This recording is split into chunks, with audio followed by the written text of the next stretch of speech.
Hello everybody, and welcome to the first official episode of my Microsoft Flight School YouTube series. If you didn't watch my introduction episode, it's whatever. It was mostly just my attempt to explain what the purpose of this project is and how I hope it differs from a lot of the other Microsoft Flight Simulator content out there. I talked a bit about myself and went over some of the history of flight, but in this episode we're actually going to start talking about how all of this stuff works. As I did say in the intro though, I am going to try and keep really technical stuff to a minimum, but I am going to have to connect a few dots here to provide some foundational knowledge, and hopefully from there a lot of this stuff will start to make some more sense. So first off, and this is going to sound dumb, but just hear me out. Before we get started, I need to explain what a plane is. A plane is simply a two-dimensional surface, and an airplane is a contraption made up out of a bunch of these surfaces and uses them to navigate through the air. That's it. That's the entirety of technical or physical or mathematical background you need to understand how an airplane works.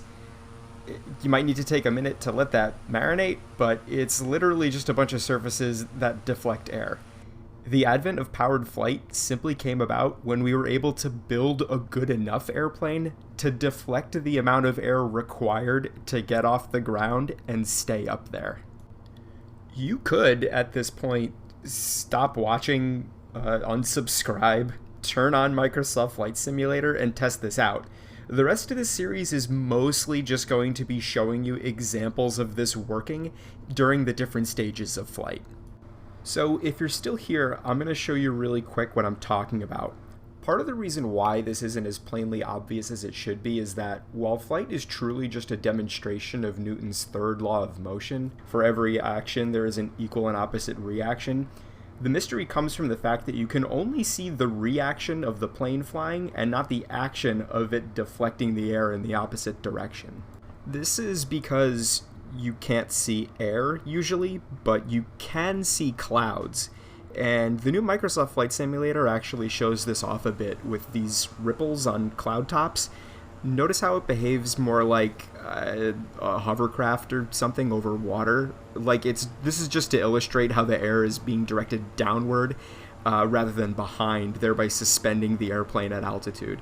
It's a pretty cool graphical detail for them to include, and I wanted to show it off before we get into today's lesson. So the name of this episode is called Straight and Level Flight, but that's actually not what I'm going to show you how to do.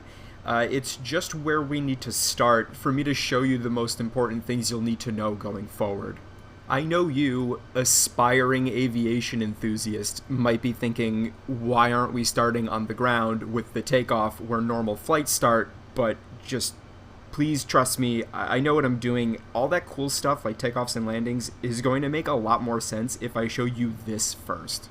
So here we are in straight and level flight, which is exactly what it sounds like.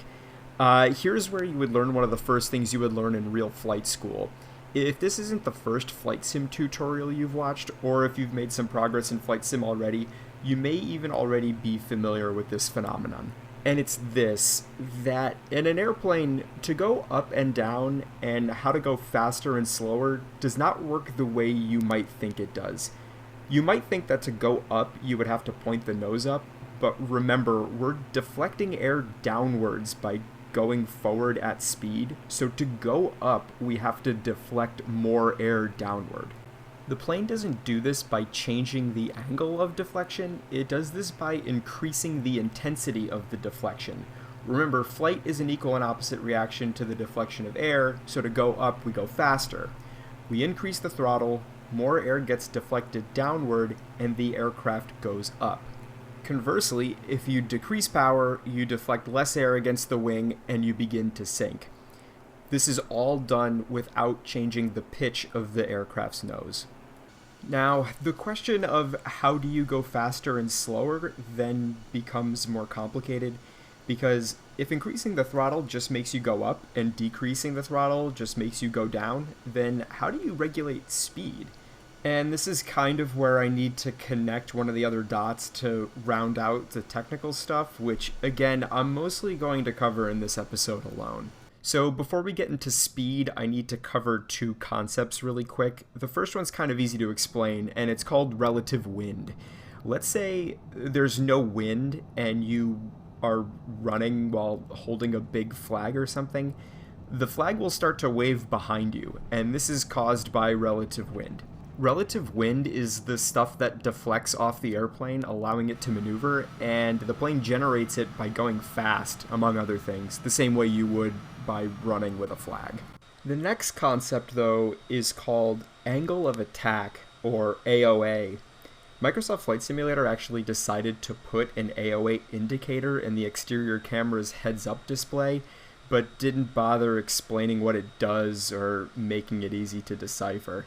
Which, again, is yet another reason why I'm being forced to make this entire cursed YouTube series. But anyway, I digress. Angle of attack is the angle at which relative wind is being deflected off of the plane. Ideally, during straight and level flight, the angle is low, as indicated here with these green bars, and if it gets too high, or too sharp if you like, you can run the risk of a stall, but more on that later. The purpose of all of that background knowledge was to tell you how to go faster and slower, right? Well, unfortunately, the answer to that question is a bit unsatisfying. You manage speed in an airplane by managing the angle of attack. And there are a few ways to do this. Remember like 2 minutes ago how we learned that if you just open the throttle, your nose will go up? Well, angle of attack can change without the direction of the nose changing.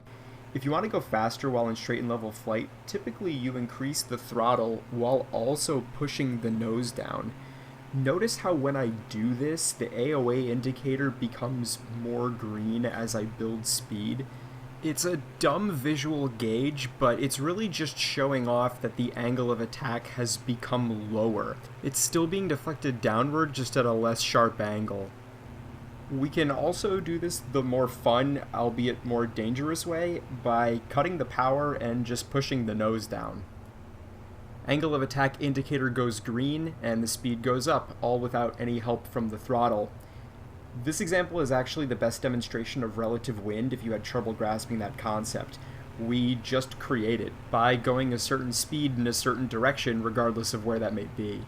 And for slowing down, you can basically do the opposite. You can slow down by intentionally increasing the angle of attack by closing the throttle and counteracting the airplane's desire to sink by pointing the nose up.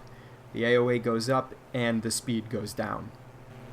We can also simply just point the nose up, the opposite of what we did in the nosedive example.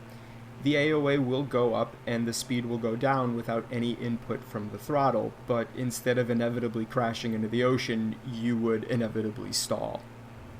These four principles, how to control going faster and slower and how to control going up and down, is taught first for a reason. A lot of the more crucial steps of flight are going to make a lot more sense and require a lot less explanation once you know these four things.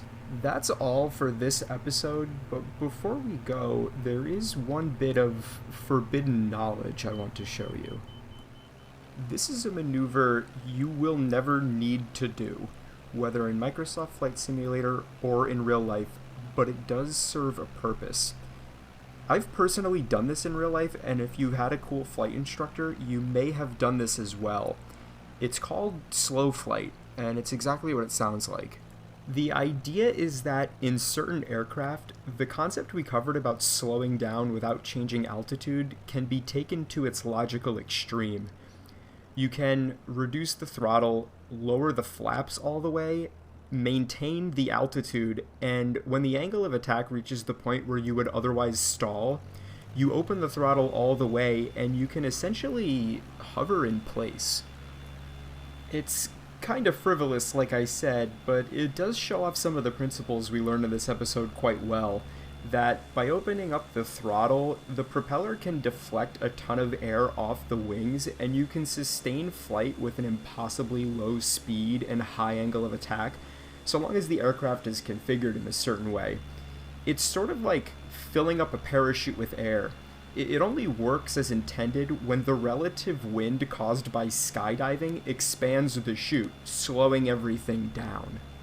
So that's everything I wanted to show you this episode. It is a lot to digest, but I do encourage you to go try it out in Flight Sim. A lot of this stuff takes practice no matter how well you understand it on paper, just like anything else. But that's all for this episode. I'll see you next time.